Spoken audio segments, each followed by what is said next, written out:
In his biography, Boris Johnson asserts bone cancer struck Queen Elizabeth II. In his forthcoming biography, former British Prime Minister Boris Johnson has controversially defied royal etiquette by asserting that Queen Elizabeth II had bone cancer before to her death. Johnson described the monarch's last days in Balmoral, Scotland, in the book, which will be published on October 10 and serialized this week in the Daily Mail newspaper, for which he also writes. 2 days before to Elizabeth II's death in September 2022, Johnson publicly resigned, and in the years that followed, there has been much conjecture about the specifics of her demise.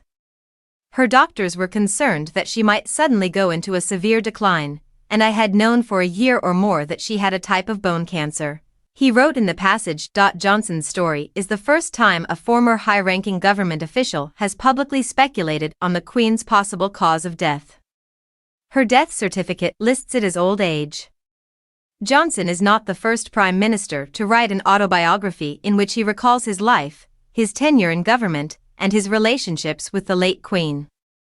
Former British leaders David Cameron, Gordon Brown, and Tony Blair all made similar statements, but they lacked Johnson's degree of vivid detail and merely made generalizations. Johnson's claims have not been verified or refuted by Buckingham Palace, which has a policy of not commenting on books that are published about the royal family. Johnson, who was Prime Minister from 2019 to 2022, remembers making the journey to Balmoral, the royal palace, for the traditional resignation and farewell audience.